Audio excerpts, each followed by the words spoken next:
안녕하십니까, 이태현입니다. 최근 중국에서는 해외로 나가려는 주민들이 예전보다 훨씬 까다로운 절차를 거쳐야 한다는 증언이 잇따르고 있습니다. 여권 발급부터 비자 신청, 출국 심사에 이르기까지 각종 서류 제출과 반복적인 심사를 요구받고 일부 지역에서는 여권이 말소되거나 출국이 제한됐다는 주장도 나오고 있습니다. 특히 해외 취업이나 유학, 여행을 준비해 온 사람들이 공항에서 출국을 제지당하거나 수개월 동안 여권을 발급받지 못했다는 사례까지 전해지면서 논란이 커지고 있습니다. 오늘은 중국 각지에서 제기되고 있는 여권 발급과 출국 제한 관련 증언들을 중심으로 현재 어떤 변화가 나타나고 있는지 함께 살펴보겠습니다. 미국 비자 신청하려는 분들은 주의하세요. 여기는 아예 통과가 안 됩니다. 태국으로 출국하기까지 이제 7일 남았는데 제 여권이 이렇게 잘려버렸습니다. 여권을 다시 발급받으면 앞으로 여행 다니기도 편하잖아요. 그렇죠? 그럼 여행 일정을 먼저 작성하세요. 어느 나라에 언제 갈 건지 일정을 구체적으로 적으세요. 그때 그 일정을 보고 여권을 만들어줄지 판단할 겁니다. 알아요. 그때 가서 신청할 겁니다. 지금 신청한다면 당장 여행 계획을 명확하게 작성하세요. 어디로 갈 건지 확정됐습니까? 실제로 갈 준비가 됐을 때 그때 신청하세요. 일부 주민들은 이제 해외에 나가려면 먼저 관할 기관에 신고해야 한다고 주장했습니다. 해외 출국에 앞서 관할 파출소를 방문해 출국 신고 절차를 거쳐야 한다는 것입니다. 지금 너무 화가 나서 손이 떨립니다. 여권은 이미 찢어진 상태예요. 방금 체크인을 하러 갔는데 직원이 제 여권이 만료됐다고 하더군요. 순간 너무 황당했습니다. 항공권도 이미 샀는데 여권이 만료됐다면 애초에 항공권 구매가 안 돼야 하는 것 아닌가요? 그런데 저는 항공권 결제까지 정상적으로 끝냈습니다. 그런데 왜 이제 와서 출국 직전에야 이런 말을 하는 걸까요? 여권 하나 발급받는데 무슨 예금도 확인하고 재산도 확인하고 유학 증명서까지 요구합니다. 아는 사람은 제가 해외에 일하러 가는 줄 알겠지만 모르는 사람이 보면 무슨 서역으로 불경이라도 구하러 가는 줄 알겠습니다. 여권 발급 심사가 갈수록 엄격해지고 있다는 지적도 이어졌습니다. 현재 관광을 목적으로 여권을 새로 발급받거나 갱신하려면 여행사에 납부한 비용을 증명하는 자료나 여행 계약서를 제출해야 하는 경우가 있다고 합니다. 또한 해외 취업을 목적으로 여권을 신청하는 경우에는 준비해야 할 서류가 집을 구입할 때보다 더 많다는 이야기까지 나오고 있습니다. 일부 주민들은 여권 한 권을 발급받으려다 결국 거절당하는 사례까지 발생하고 있어 안타까움을 나타냈습니다. 중국 네티즌들 사이에서는 이런 말까지 나오고 있습니다. 중국인은 마치 평생 비자를 신청하거나 비자를 받기 위해 준비하며 살아가는 것 같다는 것입니다.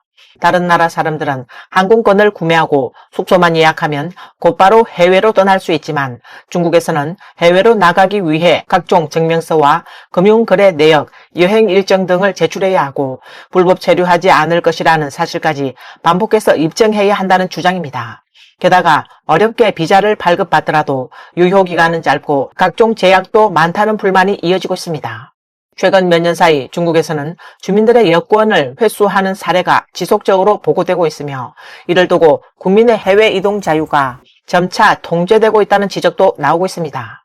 최신 통계에 따르면 2026년 상반기 중국 본토 주민의 출국 횟수는 약 8,800만 건으로 지난해 같은 기간보다 10.5% 증가했습니다.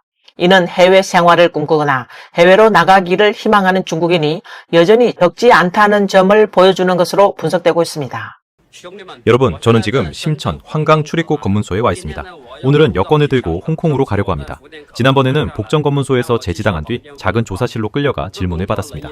직원 5명이 번갈아 가며 1시간 넘게 저를 심문했습니다. 베트남에는 왜 가는지, 현금을 얼마나 가지고 있는지, 전에 어느 나라에 가봤는지, 얼마나 머물렀는지, 해외에서는 무엇을 했는지 물었습니다. 그 뒤 제 휴대전화와 짐까지 검사했고 문제가 없다는 것을 확인한 뒤에야 통과시켜줬습니다. 결국 출국 심사를 마치는데 2시간 넘게 걸렸습니다. 호주에서 일하면 일한 만큼 수입으로 돌아옵니다. 예를 들어 저는 오늘 거의 12시간, 정확히는 11시간 넘게 일했습니다. 계산해보면 약 330 호주 달러 정도이고 중국 위안화로 환산하면 약 1600 위안입니다. 그래서 타의 기술자는 아무리 적게 받아도 하루 350 호주 달러는 법니다. 계산해보면 하루 500 호주 달러도 가능하고 500달러에 6일을 곱하면 일주일의 실수령액이 3000 호주 달러입니다. 이 블로그는 인생을 바꾸고 싶다면 선진국으로 가는 것이 더 나은 선택일 수 있다고 말했습니다. 돈을 벌 수 있을 뿐만 아니라 다음 세대를 위한 기반을 마련할 수 있고 과도한 경쟁에서 벗어난 삶을 살아갈 수 있다는 것이 그의 주장입니다. 이러한 흐름 속에서 중공 당국은 여권 관리 역시 더욱 강화하고 있다는 분석이 나오고 있습니다. 올해 1월에는 퇴직 공무원과 현직 공무원을 대상으로 출국 제한이 보다 명확해졌고 3월에는 그 대상이 일부 일반 주민으로까지 확대됐다는 이야기가 전해졌습니다. 이어 5월과 6월에는 해외 출국을 신청하는 과정에서 예금 잔고 증명서와 급여 입출금 내역, 초청장 등을 제출해야 하고 공안국과 파출소 등 여러 기관의 심사를 거쳐야 한다는 주장도 제기됐습니다. 또한 초, 중등학교 교사와 간호사, 일부 일선 공무원의 경우 여권을 일괄 보관하도록 했다는 사례도 전해졌으며 일부 주민들은 귀국 후 여권이 말소되거나 사용 정지됐다고 주장했습니다. 한편 미중 기술 경쟁이 심화되는 가운데 알리바바와 딥시크 등 일부 기업의 핵심 AI 연구 개발 인력과 경영진은 출국 전에 별도의 승인을 받아야 하는 것으로 알려졌습니다. 또 해외 유학을 마치고 귀국한 일부 우수 인재들도 국가 중점 예비 인재로 분류돼 출국 시 추가 심사를 받아야 하는 상황에 놓였다는 주장도 나오고 있습니다.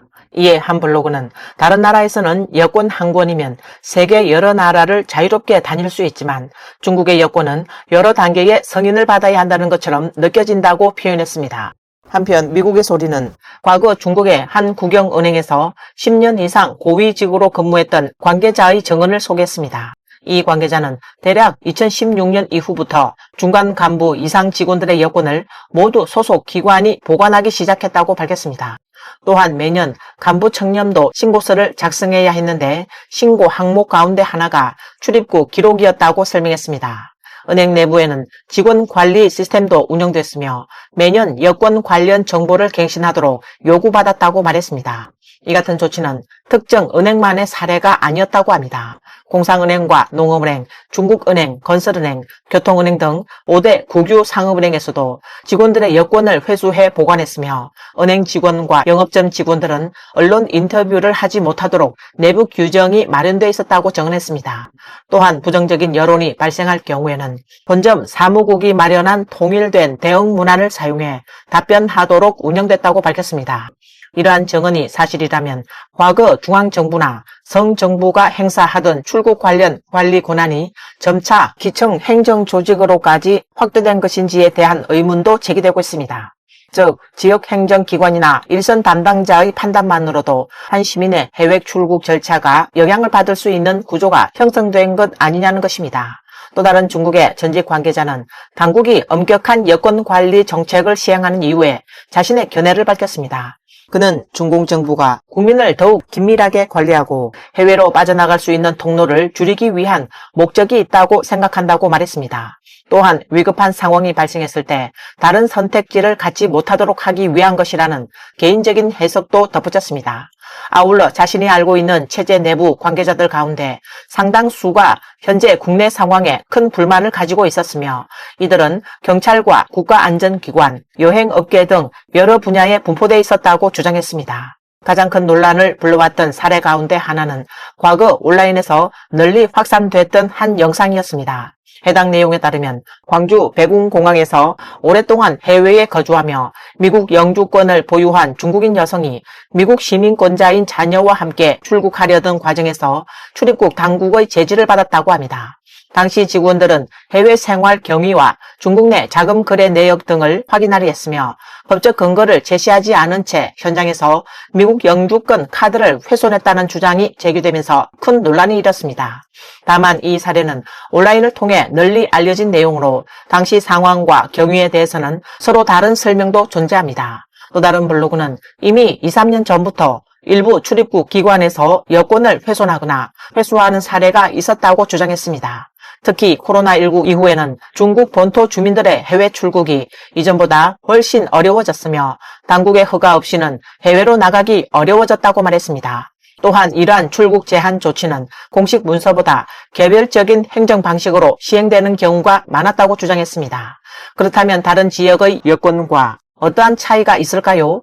이것은 중국 여권입니다. 현재 전 세계 46개 국가에만 무비자로 입국할 수 있습니다. 이것은 홍콩 여권입니다. 172개 국가에 무비자로 입국할 수 있습니다. 홍콩 여권만 있으면 오늘은 영국 런던으로 갈 수 있고 내일은 동남아시아로, 모레는 서울로, 그 다음 날에는 일본에 가서 일본 요리를 먹을 수도 있습니다. 복잡한 서류를 잔뜩 준비할 필요도 없고 미리 계획을 세울 필요도 없습니다. 그야말로 마음만 먹으면 바로 떠날 수 있습니다. 중국의 인구는 14억 명이지만 여권을 가진 사람은 약 10%에 불과합니다. 실제로 국경을 넘어 세상을 직접 본 사람은 그보다 더 적어 약 5%에서 6% 정도라고 합니다. 많은 사람은 해외여행을 당연한 일처럼 생각하지만 현실에서는 그 자체로 일정한 문턱이 있습니다. 출국을 허용받으려면 해외로 나간 뒤 반드시 돌아올 사람이라는 점까지 확인받아야 합니다. 코로나19 대유행 이후 중국에서는 이른바 탈출에 대한 불안감이 확산되기 시작했다는 분석도 제기되고 있습니다. 특히 중산층과 화이트칼라 계층에서 이러한 분위기가 두드러졌다는 것입니다. 공개된 정언에 따르면 많은 사람들이 식사 자리나 온라인 채팅에서 해외로 나갈 방법을 함께 논의하기 시작했습니다. 경제적 여유와 학력이 있는 사람들은 캐나다의 기술 이민을 알아보고 젊은 층은 해외 유학을 준비했으며 부모들은 자녀를 따라 동반 유학을 계획하는 사례도 있었다고 합니다. 또 당장 다른 방법이 없는 경우에는 우선 태국으로 입국한 뒤 그곳에서 제3국으로 이동할 방법을 찾는 사람들도 있었다는 증언이 전해졌습니다. 한 학자는 이러한 현상이 과거와는 다른 특징을 보인다고 분석했습니다. 이들은 단순히 돈을 벌거나 부자가 되기 위해 해외로 나가는 것이 아니라 자신이 원하는 삶과 가치관을 실현하기 위해 이민을 선택하는 경우가 늘고 있다는 것입니다. 그러나 출입국 관리와 해외 자금 이동에 대한 규제가 동시에 강화되면서 이들은 해외에 정착하기까지 적지 않은 어려움을 겪고 있으며 오랜 준비 끝에 타국에 도착했어야 비로소 잠시나마 안정된 삶을 누릴 수 있었다고 설명했습니다. 최근 중국의 여권 발급과 출국 심사 절차를 둘러싸고 다양한 증언과 주장이 이어지고 있습니다. 일부는 해외 이동에 대한 관리가 강화되고 있다고 말하는 반면 관련 제도의 적용 범위와 운영 방식에 대해서는 지역별 차이가 있다는 설명도 나오고 있습니다. 여권은 단순한 신분증이 아니라 한 사람이 국경을 넘어 세상과 연결될 수 있는 중요한 수단입니다. 따라서 해외 이동과 관련된 제도가 어떠한 방향으로 변화하고 있는지, 그리고 국민들의 이동이 자유와 행정 절차 사이에서 어떤 균형이 이루어질 것인지에 대해서는 앞으로도 계속 관심을 가지고 지켜볼 필요가 있겠습니다. 오늘 영상은 여기까지입니다. 시청해 주셔서 감사합니다.